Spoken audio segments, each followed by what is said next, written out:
اللہ کے نبی صلی اللہ علیہ وسلم نے فرمایا کہ ایسا نہ ہو کہ قیامت کے دن تم میں سے کوئی شخص آئے، اس کے کندھے پہ کوئی جانور سوار ہو اور اس کے کندھے کے اوپر اس نے کوئی وزن اٹھایا ہوا ہو، کوئی درخت ہو، کوئی پتھر ہو، کوئی جائیداد ہو، کوئی ایسی چیز ہو جو اس نے چوری سے، بددیانتی سے، خیانت سے، ناجائز طریقے سے کسی کی ہڑپ کی ہوئی ہے، وہ میرے پاس آ کر مجھ سے درخواست کرے گا کہ یا رسول اللہ صلی اللہ علیہ وسلم میری مدد کیجئے، تو میں اسے انکار کر دوں گا، میں تمہاری کوئی مدد نہیں کر سکتا، میں نے دنیا میں اللہ کا پیغام تم تک پہنچا دیا تھا اور میں نے تمہیں منع کیا تھا۔ اعوذ باللہ من الشیطان الرجیم وَإِنِّي لَغَفَّارٌ لِّمَن تَابَ وَآمَنَ وَعَمِلَ صَالِحًا ثُمَّ اهْتَدَىٰ۔ اللہ تعالیٰ ارشاد فرماتے ہیں کہ بے شک میں غفار ہوں، یعنی بہت زیادہ بخشش والا ہوں۔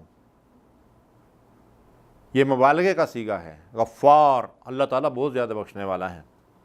کس کو بخشتا ہے اللہ؟ لمن تاب، جو توبہ کرے، کفر سے، شرک سے، معصیت سے سچی توبہ کرے، اللہ تعالیٰ اس کو معاف کر دیتے ہیں۔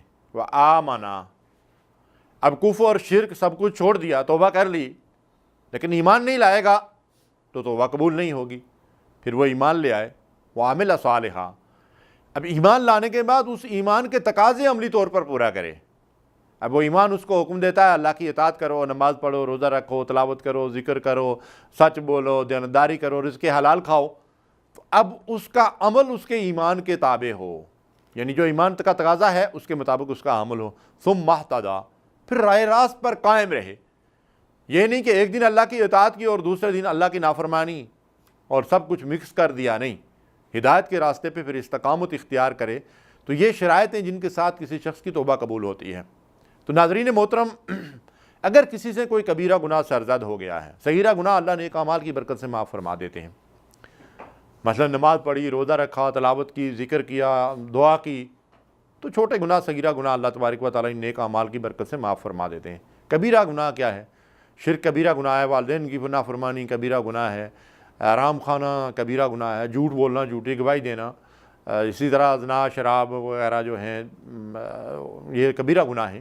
اگر کوئی کبیرہ گناہ کسی سے سرزد ہوا ہے اور وہ اس سے توبہ کرنا چاہتا ہے، تو امام ابو داؤد اور امام ترمذی نے اس حدیث کو روایت کیا ہے کہ نبی صلی اللہ علیہ وسلم نے فرمایا کہ جو شخص گناہ کر بیٹھے، پھر وہ اچھی طرح وضو کرے اور 2 رکعت نفل نماز ادا کرے اور اس کے بعد اپنے گناہ کی اللہ سے معافی مانگے اور توبہ کرے، تو اللہ اس کا وہ گناہ معاف فرما دیتے ہیں۔ سبحان اللہ، اللہ غفار ہیں، اللہ غفور ہیں، اللہ بخشنے والے ہیں، اللہ رحمت والے ہیں۔ شرط یہ ہے کہ ہم سچی توبہ کریں۔ اب سچی توبہ کیا ہے؟ توبہ کی شرائط کیا ہیں؟ سب سے پہلی شرط یہ ہے کہ ہم سابقہ گناہوں پہ نادم اور شرمندہ ہوں۔ ہم نے کفر کیا ہے، ہم نے شرک کیا ہے، ہم نے قتل کیے ہیں، ہم نے جتنے بڑے بڑے گناہ کیے ہیں۔ آپ نے وہ مشہور حدیث سنی ہوگی کہ جس میں 99 قتل کرنے والے نے پھر 100 کی گنتی پوری کر دی تھی، اللہ نے اس کو بھی بخش دیا۔ تو اللہ کی بخشش اور اس کی رحمت اور اس کی مغفرت جو ہے وہ ہمارے گناہوں سے بہت وسیع تر ہے۔ رحمتی وسعت کل شیء، اللہ کی رحمت نے تمام چیزوں کو ڈھانپ لیا ہے۔ تو پہلی شرط توبہ کی قبولیت کے لیے یہ ہے کہ ہم سابقہ گناہوں پہ نادم اور شرمندہ ہوں۔ یہ نہیں کہ توبہ بھی کر لی، گناہ چھوڑ دیا اور اس کے بعد یاروں کی محفل کے اندر بیٹھے ہوئے ہیں اور اپنے ان گناہوں کا تذکرہ جو ہے وہ مزے لے لے کر رہے ہیں، تو یہ توبہ نہیں ہے۔ توبہ یہ ہے کہ آپ اس پہ نادم اور شرمندہ ہیں کہ میں نے گناہونی زندگی گزاری ہے اور میں نے گناہ کیا۔ دوسری شرط کیا ہے؟ پختہ عزم، یعنی اس بات کا صحیح ارادہ اور پختہ عزم کرنا دل سے کہ آئندہ گناہوں کو چھوڑ دے گا۔ اور تیسری بات کہ اللہ اور رسول کی اطاعت میں زندگی بسر کرنے کا ارادہ۔ یہ 3 شرطیں پوری ہوتی ہیں تو توبہ قبول ہوتی ہے۔ لیکن ناظرین کرام، اگر توبہ کا تعلق حقوق العباد سے ہو تو پھر جب تک ہم اس بندے کا حق ادا نہیں کریں گے یا اس سے معاف نہیں کروائیں گے، توبہ قبول نہیں ہوگی۔ مثلا اگر کسی نے کسی زمین پہ قبضہ کیا ہوا ہے، کسی کا مال ناجائز دبایا ہوا ہے، قرضہ لے کر ہڑپ کیا ہوا ہے، اور وہ پہلی 3 شرائط پوری کرتا ہے، اپنے کیے پہ نادم اور شرمندہ بھی ہے، پختہ عزم بھی ہے گناہوں کو چھوڑنے کا، آئندہ قرضہ نہیں لوں گا، اور اس کے بعد اللہ اور رسول کی بڑی اطاعت کر رہا ہے، تہجد گزار ہے، لیکن جس کا مال ہڑپ کیا ہوا ہے، جس کے ساتھ ظلم کیا ہوا ہے، زیادتی کی ہوئی ہے، حق مارا ہوا ہے، وہ نہیں ادا کر رہا ہے، تو اس کی توبہ قبول نہیں ہوگی۔ حتیٰ کہ نبی صلی اللہ علیہ وسلم نے فرمایا کہ شہید کا خون کا قطرہ زمین پر گرنے سے پہلے اللہ تعالیٰ اس کے سارے گناہ معاف فرما دیتے ہیں، لیکن اگر اس کے ذمے قرض ہے کسی کا تو وہ معاف نہیں ہوتا جب تک وہ ادا نہیں کرے گا۔